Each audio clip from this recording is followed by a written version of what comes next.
எல்லாருக்கும் வணக்கத்தை தெரிவித்துக் கொள்கிறேன். இன்றைய தினம் புதிய அரசு பொறுப்பேற்று முதல் வேளாண் பட்ஜெட், இது வருமா வராதான்னு நினச்சிருந்தோம். வேளாண் பட்ஜெட் வந்திருக்குது. அறிவிப்புகள் பல வரும் என்று விவசாயிகளும் ஆர்வத்துடன் எதிர்பார்த்து கொண்டிருக்கிறார். தமிழ்நாட்டில் உள்ள விவசாயிகள் ஆர்வத்துடன் எதிர்பார்த்து கொண்டிருந்தார்கள். ஆனால் நாங்கள் எங்கள் புத்தகத்தை படிக்கிற மாதிரி எங்களுக்கு நாங்கள் சட்டமன்றத்தில் உட்கார்ந்துருக்கும்போது, ஏன்னா கடந்த 6 முறை இந்த அறிக்கை மீது நான் பட்ஜெட்டில் பேசியிருக்கேன். அதை படித்ததை ரிகர்சல் பண்ணுற மாதிரி இப்போ 7வது முறை நான் பேசுகிறோமோ, பட்ஜெட் படிக்கிறோமோ என்ற எண்ணம் இந்த பட்ஜெட் சட்டமன்றத்தில் உட்கார்ந்துருக்கும் போது எங்களுக்கு அந்த உணர்வு ஏற்பட்டது. ஏன்னா உணர்வு ஏற்பட்டது என்றால் மாற்றம் மாற்றுவோம் என்று கூறி வந்த முதல்வர் விஜய் அவர்கள் ஒரு மாற்றத்தை கொடுப்பேன். எங்களை விட மாற்றம்னா அதிகமாக செஞ்சு கொடுத்தாதான் மாற்றம். நாங்கள் ஒரு குறுவை தொகுப்பு பேக்கேஜ் 4000 கொடுத்தா அவர் 10,000 கொடுக்குறது என்பது ஒரு மாற்றம். நாங்கள் பொறியியல் மானியம் 50% கொடுத்தோம்னா அது 100% கொடுப்பது மானியம் கொடுக்கறது மாற்றம். ஒரு மாற்றத்துக்கு வருது. புதிய அறிவிப்புகள் ஏதாவது வரும் பார்த்தா அறிவிப்பு ஒன்றும் வரல. அதே நிலைதான் இருக்கிறது. பயிர்கடன் தள்ளுபடி என்று சொன்னார்கள். அவர் ஒரு திருவாரூரில் எங்கே பேசினார். தேர்தலுக்கு முன்பாக சொன்னார், நான் ஒரு வேளாண் குடும்பத்தை அடுத்த ஜென்மம் ஒன்று இருந்தால், தஞ்சாவூரில் பேசினார், அடுத்த ஜென்மம் ஒன்று இருந்தால் நான் ஒரு விவசாயியுடைய வயிற்றில் பிறக்க வேண்டும், விவசாய குடும்பத்திலே பிறக்க வேண்டும் என்று பேசினா. ஒரு டைலாக்கா வசனமா என்பது நீங்கள் முடிவு செய்ய பேசினார். ஆக இதெல்லாம் நான் பேசி மக்கள் மத்தியில் ஒரு மாற்றம் வரும் என்ற எண்ணத்தின் அடிப்படையிலே இப்போ ஒரு மாற்றம் நிகழ்ந்து இப்போது முதலமைச்சராக பொறுப்பேற்று வேளாண் பட்ஜெட் போடுகின்றார்கள். பட்ஜெட்டில் பார்த்தா நாங்கள் படித்த அனைத்து ஸ்கீம் திட்டங்களும் இந்த பட்ஜெட்டை படித்ததெல்லாம் நாங்கள் படித்தது அப்படிதான் இருக்கும். இன்னொன்று பார்த்தா ஒரு அண்ணல் அம்பேத்கர்னு ஒரு ஆதிதிராவிட மக்களை, விவசாயிகளை கவர் பண்ணுகின்ற வகையில் ஒரு திட்டத்தின் பேர் அண்ணல் அம்பேத்கர் திட்டம் ஒன்று அறிவித்திருக்கிறார்கள். அதை பார்த்தா நாங்கள் அறிவித்த ஆதிதிராவிட மக்கள் விவசாயிகள் குடும்பத்திற்கு சார்ந்த விவசாயிகளுக்கு, பெண் விவசாயம் இருந்தாலும் ஆண் விவசாயம் இருந்தாலும் அவர்களுக்கு மானிய திட்டத்தில் 70% மானிய திட்டத்தில் நாங்கள் கொடுப்போம்னு சொன்னோம். நாங்கள் இருக்கிற 2125 கருவிகள் வழங்கப்பட்டு மானியத்தில் வழங்கப்பட்டிருக்கிறது. அது இந்த திட்டத்திற்கு அதே திட்டம் தான். அது பேரை மாற்றியிருக்கிறார்கள். ஒரு உதாரணத்தை சொல்கிறோம். அதுக்கு இந்த திட்டம் நாங்கள் அறிவிச்சது அப்படியே இருக்குது. அந்த லைனோட மாறல. இதை நீங்கள் வாங்கிக்கோங்க. இப்போ இது இடைக்கால பட்ஜெட் நாங்கள் தாக்கல் செய்தோம். இதில் இருக்கிற திட்டங்கள் அது அப்படியே வரி பெறாமல் அங்கே வந்திருக்கிறது. இது இந்த ஒரு உதாரணம். ஒரு உறுப்பான சொத்துக்கு ஒரு சோறு பதம் என்பதற்கு இது ஒரு உதாரணம். அதே போல் இப்போ அறிவிச்சிருக்கிறாங்க ஒரு உணவு தானிய உற்பத்தி திட்டத்தில் இந்த அரசு அறிவித்திருக்க திட்டம் நாங்கள் இலக்கு 125 லட்சம் மெட்ரிக் டன் என்று அறிவித்திருக்கிறார்கள். நாங்கள் 130 லட்சம் மெட்ரிக் டன் நாங்கள் உற்பத்தி செய்திருக்கோம் உணவு தானிய உற்பத்தியில். அதே போல் விலையில்லா இலவச மின்சாரத்துக்கு மானியம் நாங்கள் கொடுத்தது 8180 கோடி ரூபாய் நாங்கள் கொடுத்துருக்கிட்டோம். நம்முடைய முதல்வர் மு.க. ஸ்டாலின் அரசு கொடுத்தது. இப்போ மாற்றம் தந்த அரசு என்ன சொல்லியிருக்காங்கன்னா 7432 கோடி நாங்கள் மின்சாரத்துக்கு, இலவச மின்சாரத்துக்கு, விலையில்லா இலவச மின்சாரத்துக்கு வழங்குகிறோம் என அறிவித்திருக்கிறார்கள். இப்போ இதே தளபதி எங்களுடைய முதல்வர் இருக்கும்போது விவசாயிகளுக்கு 2 லட்சம் மின் இணைப்பு வழங்கப்படும் என்று அறிவித்து இந்த 5 ஆண்டு காலத்தில் 2 லட்சம் விவசாயிகளுக்கு நாங்கள் மின் இணைப்பு கொடுத்துருக்கிட்டோம். அந்த திட்டம் இந்த பட்ஜெட்டில் வரல. இது ஒரு சாம்பிள் சொல்கிறோம். அதே போல் மானாவாரி குறுவை நெல் சாகுபடி திட்டம் நாங்கள் எங்களுடைய முதல்வருடைய ஆட்சியில் 160 கோடி டெல்டா, நான் டெல்டா விவசாயிகளுக்கு நாங்கள் குறுவை தொகுப்பு வழங்குவோம் என்று அறிவித்திருக்கின்றோம். அவர்கள் அறிவித்துக்கு 134 கோடி. இது பெருசா அது பெருசா? இது ஒரு உதாரணம். ஆக இது இந்த ஒதுக்கீடு இப்போ குறைஞ்சிருக்கு. இதெல்லாம் இப்போ ஒதுக்கீடு குறைஞ்சிருக்கு. ஆக அதே போல் மானாவாரி நில விவசாயிகள் கோடை உழவு செய்து பயிர் சாகுபடியை அதிகரிக்க 3 லட்சம் ஏக்கர் மானியம் ஒதுக்கீடு ஒன்றும் இல்லை. மானாவாரி விவசாயம் பண்ணுறவர்களுக்கு மானிய திட்டம் இந்த திட்டத்தில் பட்ஜெட்டில் கொடுக்கப்படவில்லை. நாங்கள் கொடுத்துருக்கோம். கிட்டத்தட்ட 246 கோடி முதல்வர் மு.க. ஸ்டாலின் அவருடைய ஆட்சியில் கொடுக்கப்பட்டிருக்கிறது. ஆக அதே போல் மண் வளம் பாதுகாத்த மண்ணுயிர் காப்போம் என்ற ஒரு திட்டத்தை இப்போ அறிவிச்சிருக்கிறாங்க. நாங்கள் கொடுத்தது 142 கோடி நாங்கள் கொடுத்தோம். இப்போ இவங்க அறிவிச்சது 122 கோடி தருவதாக இப்போ அறிவிச்சிருக்காங்க. ஆக கடந்த ஆட்சியை விட இப்போ 20 கோடி இப்போ ஒதுக்கீடு குறைவு. இது இப்போ அதே போல் பயிர் காப்பீடு திட்டம் மாநில திட்டம். அது மாநில அரசு பங்கு கொடுப்பது. நாங்கள் 841 கோடி விவசாயிகளுக்கு மானியம் பயிர் காப்பீடு செய்வதற்கு நாங்கள் ஒதுக்கீடு செய்தோம். அவர்கள் அறிவித்தது 48 கோடி அவர்கள் அறிவித்திருக்கிறார்கள். அது 193 கோடி கூடுதலாக நாங்கள் கொடுத்திருக்கின்றோம்.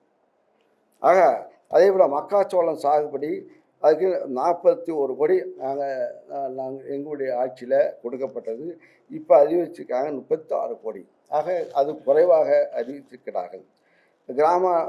கிராம வளர்ச்சி திட்டம் எந்த திட்டமும் அறிவிக்கவில்லை.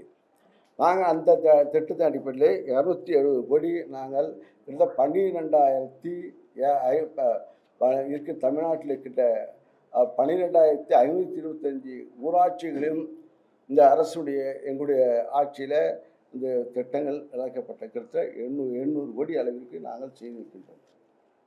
அவர்கள் அந்த திட்டமும் கிடையாது. தண்ணி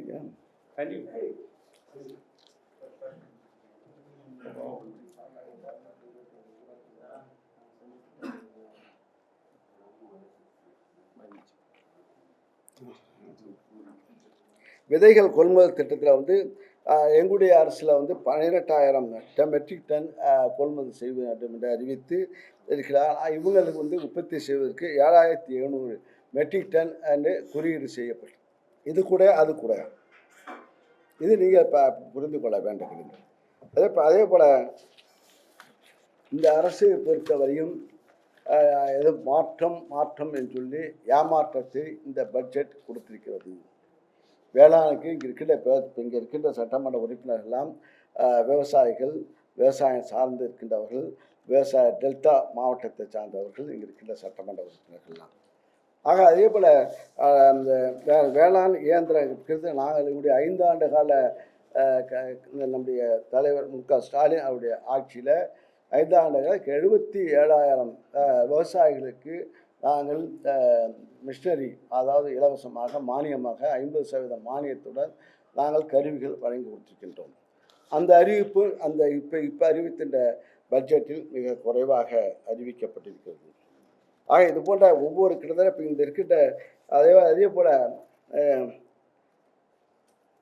நாங்கள் மரபுசார் நம்மாழ்வார் சார்பிலே நாங்கள் அவருடைய பெயரிலே அதிகமான விளைச்சல் தருகின்ற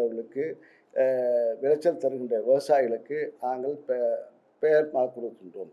அதே போல் அதுக்கு அவர்கள் அந்த திட்டத்தில் பிரித்து வெற்றி திட்டம் அறிவித்திருக்கிறார்கள். ஆக வெற்றி இன்னும் சொல்ல லேபிள் ஸ்டிக்கர் மாற்றிய ஆட்சியாக தான் இந்த ஆட்சி இருக்கிறது.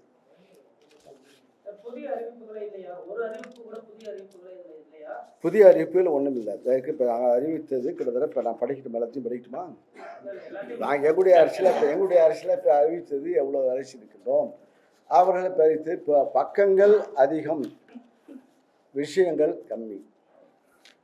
இப்போ விவசாயிகள், இப்போ டெல்டா விவசாயிகள், விவசாயிகள்லாம் இப்போது இப்போ நாங்கள் 5 ஆண்டு காலத்தில் கிட்டத்தட்ட 4,442 விவசாயிகளை கருத்து கேட்டு கிட்டத்தட்ட மாவட்டத்தில் அனைத்து விவசாயிகளும் அனைத்து விவசாய சங்கங்களும் நாங்கள் சந்தித்து கருத்து கேட்டு ஒவ்வொருவருடைய கருத்துக்களையும் நாங்கள் திட்டமாக கொண்டு வந்தோம். ஒவ்வொரு விவசாயியுடைய கருத்துக்கள் இப்போ நீங்கள் ஒரு விவசாயி ஒரு மல்லிகைப்பூ கேட்டிருப்பீங்க, அவர் வந்து இப்போ பருத்தியை கேட்டிருப்பார். இது திட்டமாக கொண்டு வந்து அதை நாங்கள் கொண்டு வந்து செயல்படுத்திக்கின்றோம். ஆனால் இந்த திட்டங்கள்லாம் இப்போது இந்த ஆட்சியில் ஒன்றும் கிடையாது. அதே போல் நாங்கள் இப்போ உருவாக்கிய திட்டத்தை அதே தான் படித்திருக்கிறார்கள். நாங்கள் இப்போ அறிவித்த புத்தகத்தையும் கொடுக்கின்றோம். இப்போ நாங்கள் அறிவித்த புத்தகத்தையும் கொடுக்கணும். இது எந்தெந்த திட்டங்கள் புதிய திட்டங்கள் நீங்களே கண்டறிந்து நீங்களே போடலாம். முதலமைச்சர் சொல்லியிருக்காரு,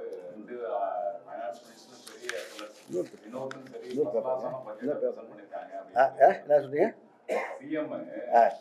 ஃபைனான்ஸ் மினிஸ்டரும் சரி, வினோத்தும் சரி, 2 பேரும் ஒரு நல்ல பட்ஜெட்டை கொடுத்துருக்காங்க. வளர்ச்சிக்குரிய பட்ஜெட்னு அவர் சொல்லியிருக்காரு. அதான் நான் வளர்ச்சிக்கு உரிய பட்ஜெட் அவங்க சொல்லலாம். நாங்கள் கடந்த ஆண்டு அறிவித்த இதே பட்ஜெட்டை நாங்கள் படித்த புத்தகம் இருக்கிறது. இப்போ இன்றைய தினம் படித்த இந்த அமைச்சர் படித்த புத்தகம் இருக்கிறது. அந்த புத்தகத்தில் உள்ள கருத்துக்களை நீங்கள் பாருங்கள். ஒவ்வொரு திட்டமும் எப்படி இருக்குது, இந்த திட்டம் எந்த அளவுக்கு பார்த்து நீங்கள் பார்த்தா புரியும். ஒரு ஸ்கீமை பற்றி சார், நீங்கள் விவசாயம் பார்க்குறீங்க, அதனால கேட்குறேன். முட்டு கொடுத்தல் திட்டம் அப்படின்னு ஒரு திட்டம் அறிவிச்சிருக்கிறாங்க. வாழைத்தாறு கீழே விழுந்துடக்கூடாது, முட்டு கொடுப்பாங்களா, அதுக்கு 700 கோடி ரூபாய் அலாட் பண்ணிருக்கிறாங்க. இது எப்படி முட்டு கொடுக்க போறாங்க, இது எப்படி கரெக்டா ஃபண்ட் போகுமா, என்ன நடக்கும்? வாழை முட்டு திட்டம் அது வந்து இப்போது கொடுக்குற திட்டம். இப்போ நாங்களும் கொடுத்துருக்கின்றோம். வந்து கழி முட்டு அதுக்கு வாழை மரம் சாயாமல் இருப்பதற்கு ஒவ்வொரு வாழைக்கு ஒரு கழி முட்டு கொடுத்து கட்டிட்டா அது புயல் அடிக்கும்போது அது இருக்கு. அந்த திட்டம் இருக்குது. அது இப்போ வந்து புதுசாக இப்போ லேபிள் அது ஸ்டிக்கர் இப்போ சொல்கிற ஆள் இப்போ வேறு திட்டம் இப்போ நாங்கள் செயல்படுத்திய நாங்கள் வேறு ஆள். இப்போ அவங்க சொன்னால் இப்போ அவர் என்ன சொன்னா, ஒரு பழமை கிராமத்தை சொல்லுவாங்க, மாமியா உடைச்சா மண்குடம், மரும உடைச்சா பொன்குடம்பாங்க.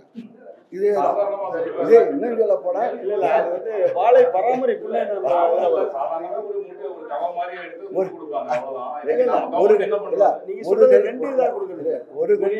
ஒரு கழியும் கொடுக்கலாம், 2 கழியும் கொடுக்கலாம். ஒரு கழி கொடுத்தா என்ன செய்யும், மரம் ஆட அது ஆடிட்டு அது சாயம். அது சவுக்க கழுவி முட்டா கொடுக்கலாம், சவுக்க கழுவி முட்டு கொடுப்பாங்க. இப்போ பிளாஸ்டிக்காக கொடுக்கணும்னு சொல்லி பிளாஸ்டிக் இப்போ கொடுக்காதுன்னு சொல்ல இல்லை. இவங்க என்ன அறிவிச்சிருக்காங்க தவிர முட்டு கொடுக்குற திட்டம் அறிவிச்சிருக்காங்க. எப்படி செய்கிறாங்கன்னு தெரியாது.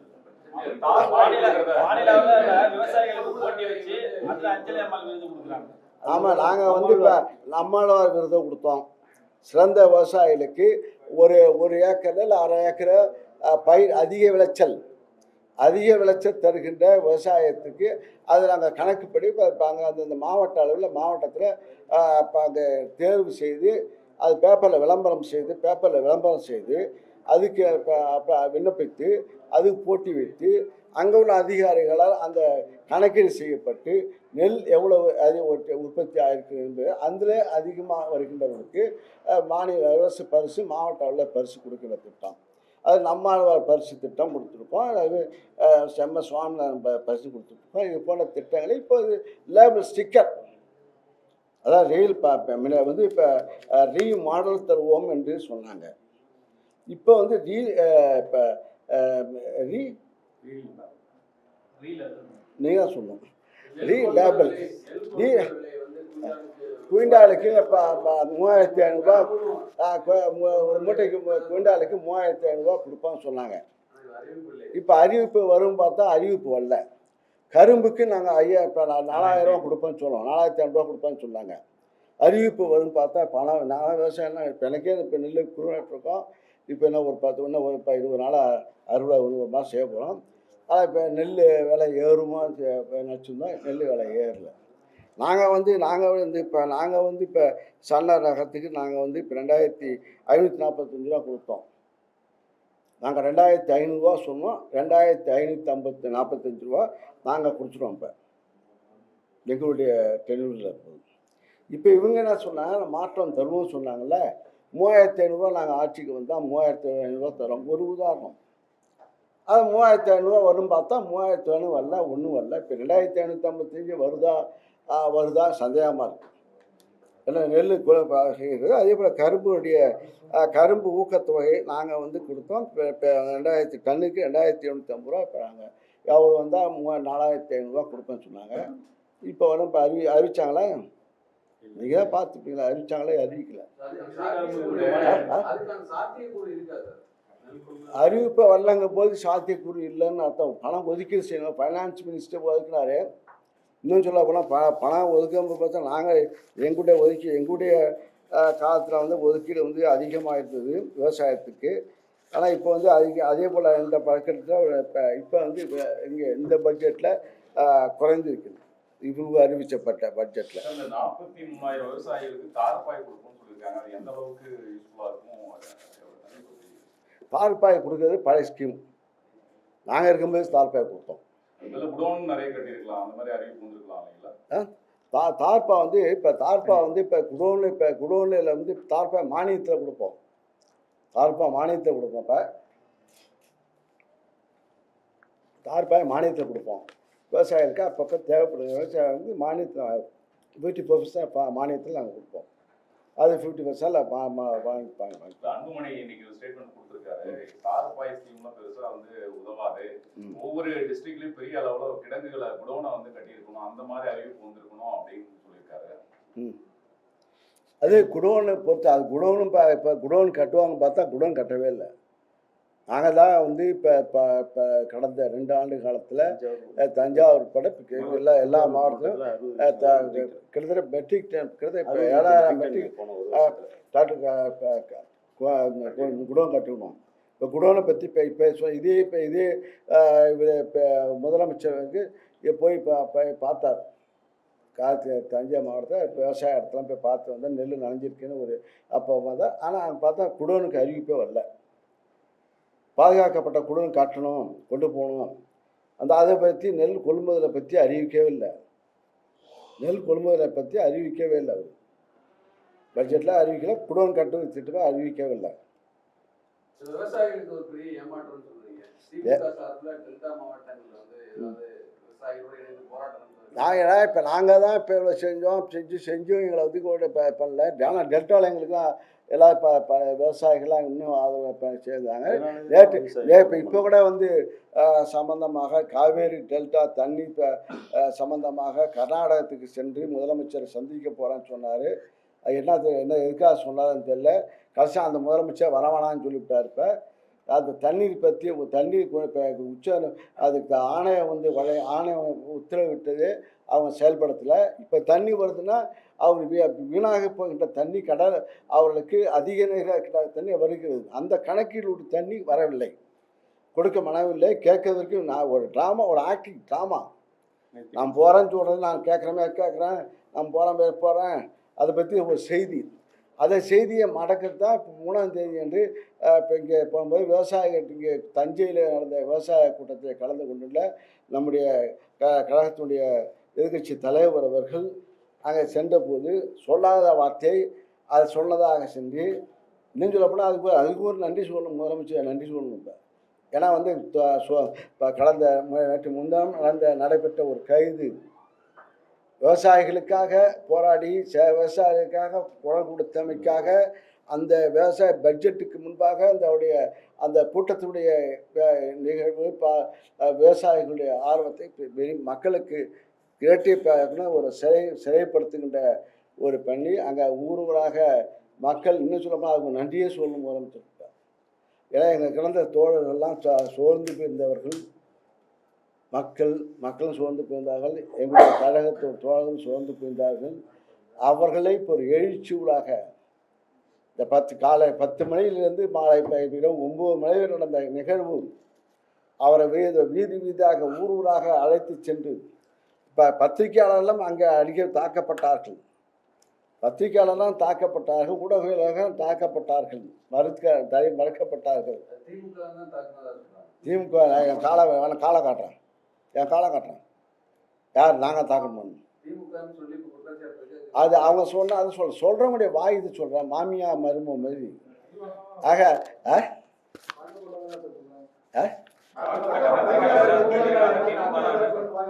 போலீஸ் தான் வந்து இப்போ அங்கே வந்து இப்போ வந்து இன்னும் சொல்ல போனால் கைது செய்து கொண்டு போகும்போது தாகூர் மெடிக்கல் காலேஜ் மருத்துவக் கல்லூரி அது கேளம்பாக்கம் வழியாக செல்லும்போது ஊடகத்தில் அந்த அளவுக்கு பாராட்டும் ஊடகம் அவர் பின்னாலேயே அந்த பிரஸ் வாகனத்திலே அவர்கள் பயணம் செய்து உயிருக்கும் அஞ்சாமல் அந்த தொலைக்காட்சி அந்த ஊடகங்களாம் வேனில் காரில் ஏறிட்டு வந்து அவர்கள் லைவ் செய்தார்கள். அந்த நிகழ்வு வந்து தமிழகம் பூரா உலகம் பூரா பார்க்கக்கூடிய ஊடகத்திலே எல்லா தொலைக்காட்சியும் பட்டது. எல்லா டிவிக்காரரும் அந்த உயிரை பிடித்து கொண்டு அந்த காரில் வந்து மேலே டாப்பில் உட்காந்துட்டு வந்தபோது எங்களுக்கே பயமாக இருந்தது. மேட்டூர் அணை உரிய நேரத்தில் திறக்கப்படாதனால டெல்டா மாவட்டம் முழுவதும் வறண்டு கிடக்கு. டெல்டா மாவட்ட விவசாயிகளுக்கு ஒரு சிறப்பு நிவாரணமோ அல்லது ஏதாவது ஒரு உதவித்தொகையோ அதான் அறிவிப்பாங்கன்னு பார்த்தா அதுவும் அறிவிக்கல. விவசாய டெல்டாவில் வந்து இப்போ வந்து இப்போ எனக்கெல்லாம் 3 போகம் நடக்க வேண்டியவன். எங்கள் ஊரில் 3 போகம் வர்றது இப்போ இருப்போம் குருவை வரும் சம்பா வரும். இப்போ குருவை நடத்துக்கு வாய்ப்பு இல்லை. இப்போ போர் பாசனம் அதான் அதுக்கு தான் போராட்டம். நாங்கள் இப்போ தஞ்சாவூரில் போராட்டம் பண்ணோம். போராட்டத்தில் மாரி தான் இப்போ இங்கே அறிவிக்க வேண்டும். டெல்டா விவசாயிகள்லாம் பாதிக்கப்பட்டிருக்கா, குருவை விவசாயம்லாம் பாதிக்கப்பட்டிருக்கிறது. எங்களுக்கு வந்து இப்போ அரசாங்கம் அறிவிக்க வேண்டும், கடனை ரத்து செய்ய வேண்டும். இன்னொரு ப்ராப்ளம்னா கடந்த ஆண்டு வாங்கிய பணம் இப்போ இருக்கிறத ஒரு விவசாயி வந்து அதுவும் கலைஞர் கொடுத்தது தான். இந்த கலைஞர் 6 மாதம் இப்போ 6 மாதம் வரை வாங்கிய கடனுக்கு வட்டியில்லா கடன் கூட்டுறவு வங்கியில் கொடுக்கப்பட்டது. இப்போ எங்களுடைய முதலமைச்சர் அவர்கள் 9 மாதம் வரை விவசாய கடன் வாங்கிய கடனுக்கு வட்டி கிடையாது. இப்போ 1 லட்சம் வட்டி வாங்கின விவசாயத்தை வாங்கினா கூட்டுறவில் அவங்களுக்கு வட்டி கிடையாது. அந்த 9 மாதம் தாண்டி ஒரு நாள் தாண்டா வட்டி உண்டு, முழுசாக வட்டி உண்டு. அது வட்டியில்லா கடன் கலைஞர் அவர்கள் ஆரம்பித்தது. அது இப்போ ஆரம்பித்தார்கள். அந்த கடனை இப்போ நம்பி விவசாயிகள் இன்னும் பணம் கட்டவில்லை, பணம் கட்ட முடியவில்லை. அதனால கிட்டத்தட்ட இப்போ 20 கோடி மேலே 20,000 கோடி கிட்ட விவசாயிகள் கட்டவில்லை. இப்போ அவங்களுக்கு காலந்தவறிய காரணத்தால் அவர்களுக்கு இப்போ கூடுதலாக வட்டி வரக்கூடிய ஒரு அபாயம் இருக்கிறது. குருவை பொய்த்து விட்டது. நாங்கள் போர் பாசனம் வச்சாலும் அதை வந்து தடையில்லா மின்சாரம் இங்கே போன பீரியடில் கொடுக்கப்பட்டது. தடையில்லா மின்சாரம் எங்களுடைய ஆட்சியில் கொடுக்கப்பட்டது. ஆனால் இப்போ மின்சாரம் எங்கே பார்த்தா இங்கே 3 பேஸ் லைன். இப்போ இங்கே வீட்டுக்கெலாம் 2 பேஸ் லைன். இங்கே அங்கெல்லாம் விவசாயத்துக்கு மோட்டாரை போனோம்னா 3 பேஸ் லைன் ஓட வேண்டும். முழுசு 24 மணி நேரம் ஓடிட்டு இருக்கோம். 24 மணி நேரம் 12 மணி நேரம் கரண்டு கிடையாது. எப்போ கரண்டு வரும் ஆனால் வராது. அந்த நிலைமை விவசாயத்தை காவேரி பகுதியில் இருக்கிறது. டெல்டா பகுதி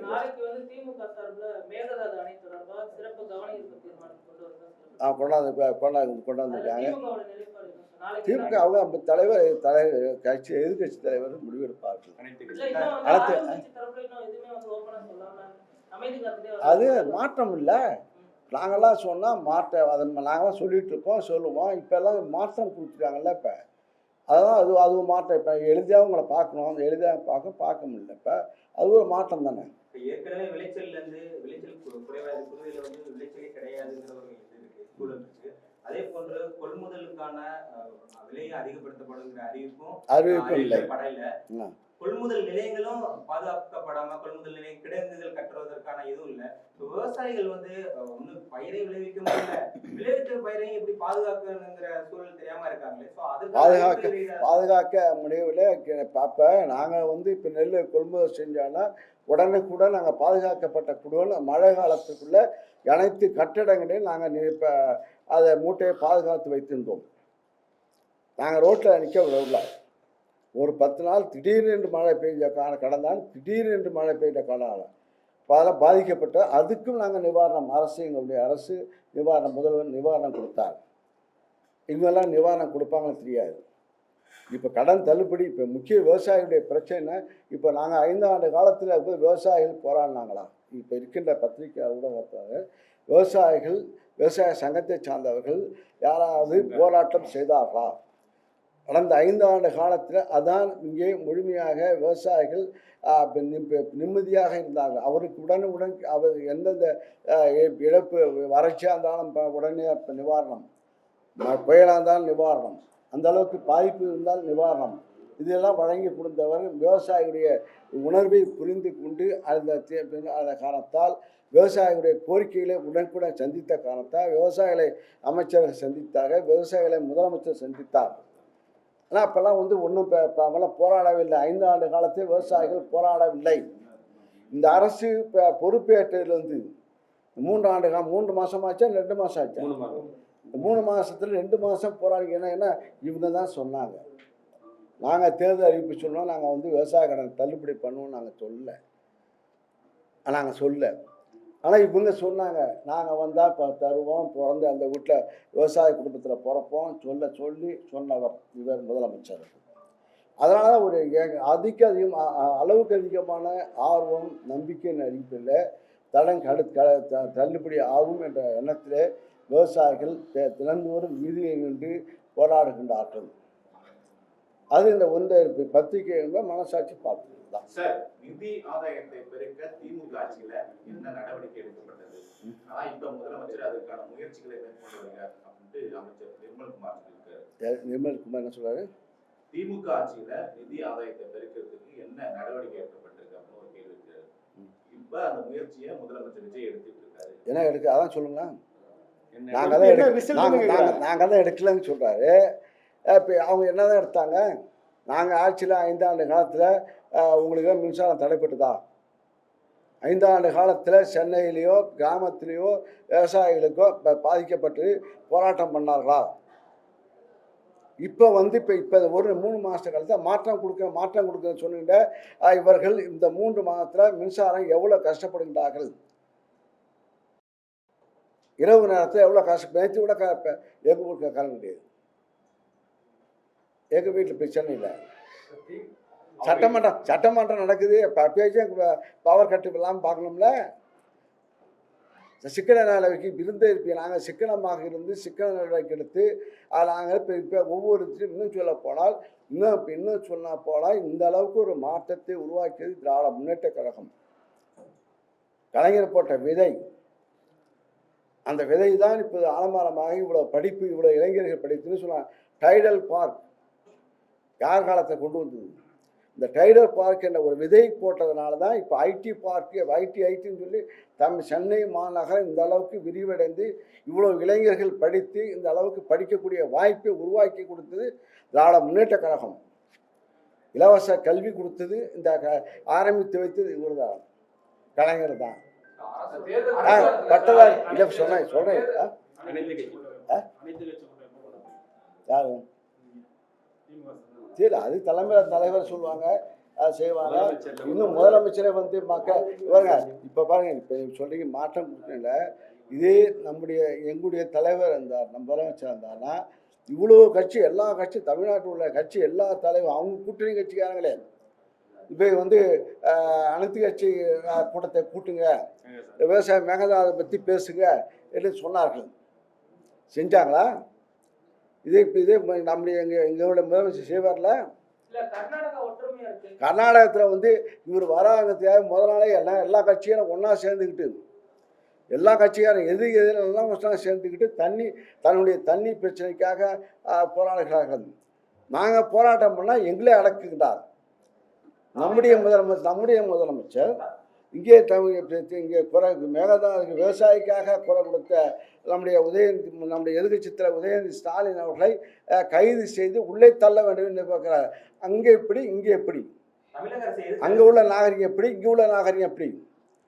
இதை நீங்க உணர வேண்டும். தமிழக அரசை எது தடுக்குது சார்? அனைத்து கட்சி கூட்டாம இருப்பதற்கு தமிழக அரசை எது தடுக்குது சார்? ஏன்னா தமிழக அரசு தவிர தாவேக்காவை தவிர மற்ற எல்லாருமே அனைத்து கட்சி கூட்டத்தை கூட்ட வேண்டும்னு வலியுறுத்துறாங்க. தமிழக அரசு எது தடுக்குது? அனைத்து கட்சி கூட்டம்ங்கிறது ஒரு ஆலோசனைக்கான கூட்டம் தானே, அதை எது தடுக்குது? அவளுக்கு சப்ஜெக்ட் தெரியுமோ தெரியல, அதான் தெரியல. இப்போ நீர்வளத்துறை அமைச்சர் பேசணும், சிஎம் பேசணும். இப்போ எங்களுடைய முதலமைச்சர் எங்கள் நீர்வளத்துறை அமைச்சர் துரைமுருகன் பேசுவார். இப்போ மேகதாது சரி, இப்போ எல்லாத்தையும் பேசுவார், எல்லா சப்ஜெக்ட் வரலாறே பேசுவாள், என்னென்ன பிரச்சனை பேசுவாள், சட்ட லீகலாக நடவடிக்கை எப்படி எடுத்தோம், என்ன காலத்தான். இன்றைக்கி கூட இப்போ எங்களுடைய முன்னாள் நீர்வளத்துறை அமைச்சர்கள் 89 வயசு ஆகுது. இன்றைக்கி அந்த ஒவ்வொரு அணையை பற்றி இப்போ சொல்லுவார். இது அனுபவம். அனுபவம். இப்போ உள்ளது மாற்றம். அதான் இப்போ உள்ள இது மாற்றம் வந்து ஏமாற்றமா என்பது இப்போ விவசாயிகளுக்கு ஏமாற்றம். விவசாயிகளுக்கு ஏமாற்றமாக இந்த பட்ஜெட் விளங்கி விட்டது. தேர்தல் பிரச்சாரத்துல நீங்களே சொல்றீங்க. இப்போ நான் சொல்ல, நீங்களே சொல்றீங்கப்பா. தேர்தல் பிரச்சாரத்துல கடனை பெருசா பேசினாங்க. இவ்வளவு கடன் இருக்கு அப்படின்னு. சார் எந்த ஆட்சி வந்தாலும் கடன். இப்போ மட்டும் கடன் சொல்லிட்டு இருந்தாங்க. இப்போ 20,000 கடன். இப்போ 3 மாதத்துக்கு 20,000 கடன் வாங்குறாங்க. இப்போ 3 மாதத்துக்கு 20,000 கடன் வாங்கினாங்கன்னா மாதத்துக்கு வச்சு 3,21 மாதத்துக்கு 7,000 60 மாதத்துக்கு எவ்வளோ ஆச்சு? 4 லட்சம் கடன். 4 லட்சம் கடன் வாங்க கூட வாங்குவாங்க பாரு. இப்பயே சொல்கிறாங்க 3 மாதத்துக்கு ஒன்றும் இல்லை. ஒன்றும் திட்டமும் கிடையாது, ஒரு திட்டமும் இல்லை, ஒன்றும் கிடையாது. இதுதான் நிலைமை. கலைஞருடைய அதே போன்று கலைஞர் அனைத்து கிராம ஒருங்கிணைந்த வேளாண் வளர்ச்சி திட்டம் இது போன்ற அந்த பேர்களெல்லாம் மாற்றி இருக்காங்க. அதை எப்படி பார்க்குறீங்க? பேர் மாற்றம் இருந்தாலும் இப்போ நாங்கள் இப்போ பேரை தான் மாற்றலாம். இருந்தாலும் இப்போ கம்ப்யூட்டருக்கு யார் காரணம்? கம்ப்யூட்டர் வளர்ச்சிக்கு யார் காரணம் என்றால் ஐடி டைடல் பார்க் முதல் ஐடி பார்க் கொண்டு வந்தது கலைஞர் அவர்கள். இலவச கல்வி பட்டதாரி வரை பட்டம் படிக்கின்ற வரை இலவச கல்வி கொடுத்ததான் நீங்கள்லாம் படித்தோம். நீங்கள்லாம் படித்து வந்திருக்கீங்கள பட்டதாரிகள். இலவச கல்வி பிஎஸ்சி வரைக்கும் தொழில் பயிற்சி வரைக்கும் இலவசமாக கொடுத்தது கலைஞர். அந்த வார்த்தை, அந்த உணர்வு மக்கள் மத்தியில் வரும். அது இப்போ உள்ள இளைஞர்களுக்கு தெரியல. அதான் மாற்றம். நிதிநிலை சரி செய்யப்பட்டால் மற்ற அறிவுகள் வரும்னு சொல்றாங்க. வேளாண் துறையிலுமே நிதிநிலை சரிப்படுறதுல 60 மாதம் கடந்துடும். இன்னைக்கு நிர்மல்குமார் ஒரு லைன் சொல்லியிருக்காரு, நீங்க அறிவிச்சதெல்லாம் எதுவுமே வரலையே பட்ஜெட்னு கேட்டதுக்கு வரும் காலங்களில் செய்வோம். அவர் அதுக்குள்ள எந்த கட்சியில் இருப்பான்னு சொல்ல முடியாதுல்ல. அவர் இப்போ அப்போ ஒரு கட்சியில் ஒரு பேசினார், பிஜேபியில் ஒரு பேச்சு பேசுகிறாரு, அப்புறம் அதிமுகவில் ஒரு பேச்சு பேசுகிறாரு, இப்போ டிவிகேல ஒரு பேச்சு பேசுகிறாரு. அவங்க சட்டம் என்ன செய்யுது?